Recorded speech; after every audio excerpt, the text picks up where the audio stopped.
water through a process that's timely. He's absorbing his oxygen through a process that's timely, but it's keeping him at an even keel, trucking along, trucking along. With a hydroponically grown plant, now we've taken the runner out of the track and put him on a treadmill. But more importantly, we've put him on supplemental oxygen. We've put an IV directly into his arm.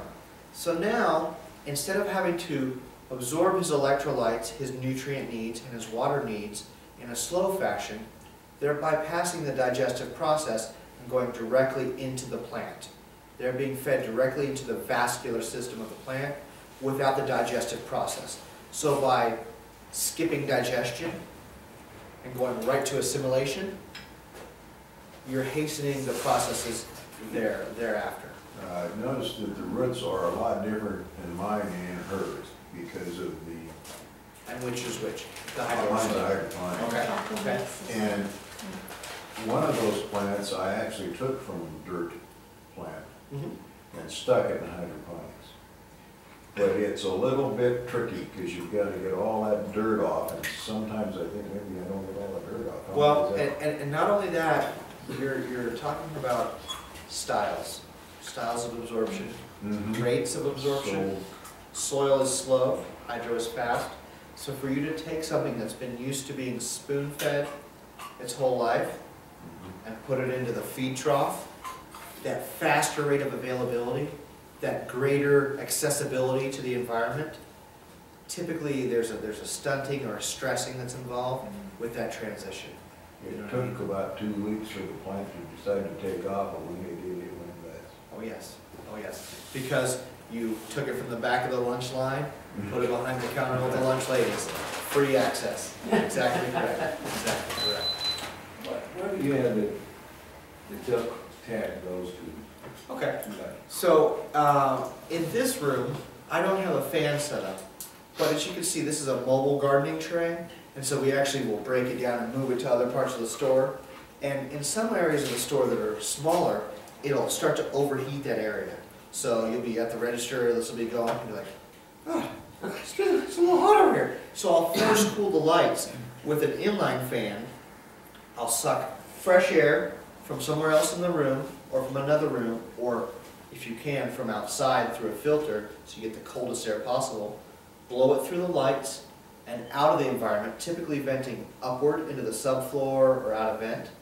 And so what that does is, since the lights aren't hot then, they're not translating heat down onto the plants, I can get that plant that much closer to the light without the burning risk. So ultimately, they're made to ventilate the lights so it's cooler, so you can put them right down on top of them. Exactly. I seen, and I might have been in this book, water-cooled light.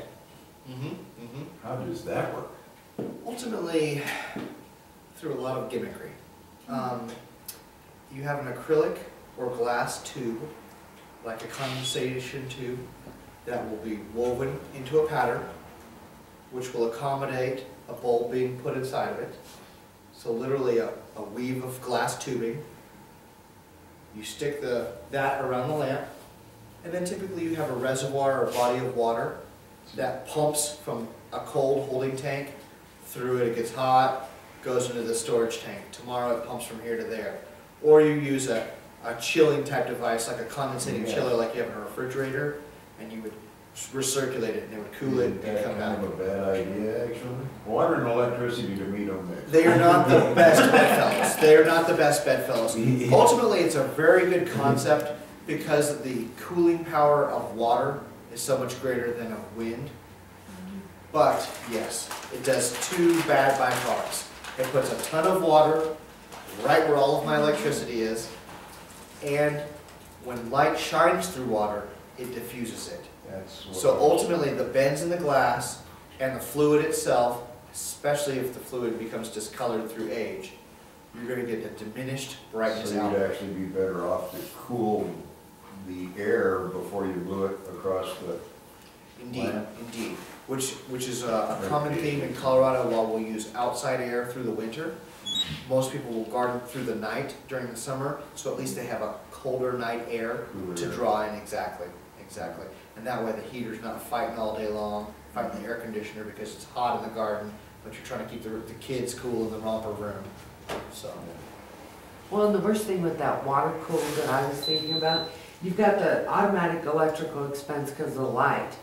Now you're adding a second expense of the pump, you know, and trying to control that water so it doesn't get, you know, icky and, yeah. Algae, Algae. because it's so and, exposed to light, Oh, that yeah. even though it could be the most sterile water, it could have glycerin in the water, and it's still gonna try and turn green. Do they have smaller, filters than those? I mean, do they come? Oh, yes, they come as small as a cantaloupe, you know what I mean? A common one that you'll see is typically about 18 inches long and about 6 inches in diameter, 10 pounds, 7 pounds. It can hang up in any of the little grow tents, it can set on a shelf, and full of the charcoal, works very good. Just sit on the shelf like that? Well, yes, but then it has to have forced air sucked through it in order to make it work.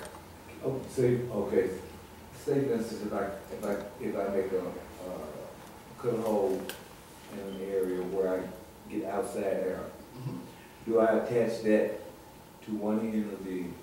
No, sir, this is an autonomous piece of the puzzle that you will need to filter any air coming into the environment if it comes from outside the house.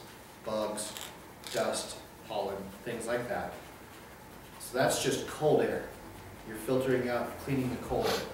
But then produced within the garden environment, you typically have smells of vegetative leaf, you have pollens, you have floral scents, and so then you would need to have a filter on the inside of the garden to suck the garden air from inside the garden through the filter, and then when it comes back out the top of the filter, then it has no smell. You could then vent it out or just recycle throughout the room. But you wouldn't want to put it on the outside, because the muck from the outside and the cold temperatures, sure, that expensive filter is going to filter the air, but it's not going to do what you want it to do, which is really take the pollen and the stink out of the air. You know what I mean? You're in there cutting clones, the house smells like a tomato for hours. With these charcoal filters, fix you right. So, they're good. You know, for years we tried to find better alternatives. That ozone device we had in our last class, I don't know if you saw it or not, but an electronic air scrubbing device, scented devices, automatic aerosol dispensers. Ultimately, the activated charcoal filters are the way to go. They are not a Band-Aid fix, they are an actual cure to the problem. So, for sure, I highly recommend it. Any other questions, guys? Awesome. Well, thank you guys for coming to the 7th class. Our next class will be held on Tuesday the 20th, and we'll cover pest and disease control. It'll be a very good class to add to your list of classes that you've attended. We'll learn about organic pesticides and fungicides and common household cures for problems in the garden.